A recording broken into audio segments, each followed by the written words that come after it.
चीकोंग leaving Buddha के करुणामय शब्द। भूलने वाले हृदय की साधना करें। साधक को भूलने वाले हृदय रखने की क्षमता की साधना करनी चाहिए। यदि आप भूल सकते हैं तो आप शांत मन प्राप्त कर सकते हैं।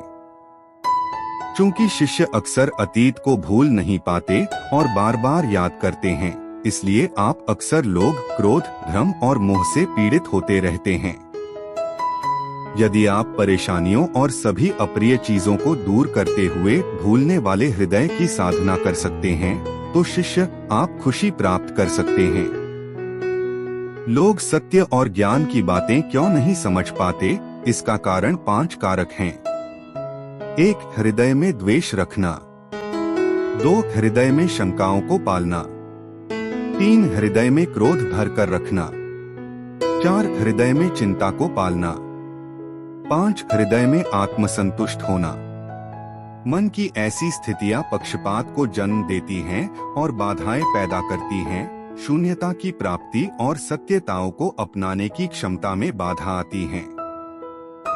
मानव मन हमेशा बदलता रहता है, बाहरी परिस्थितियों के अनुसार उतार चढ़ाव करता रहता है।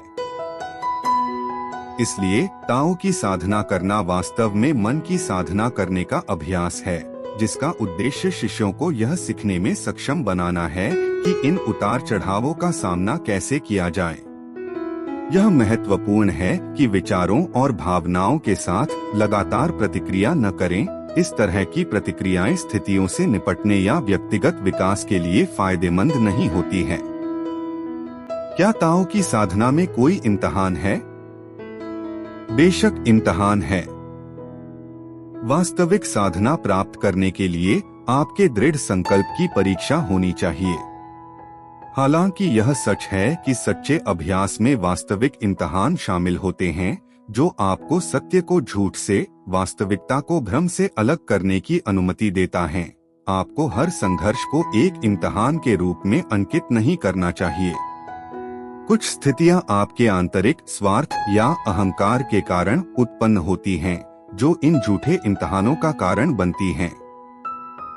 यदि आपकी मानसिकता सही, शांत और स्पष्ट है, तो ऐसे इम्तिहान आपको चुनौती नहीं देंगे। मनुष्यों का मन परिस्थितियों से आसानी से उत्तेजित और प्रभावित होता है।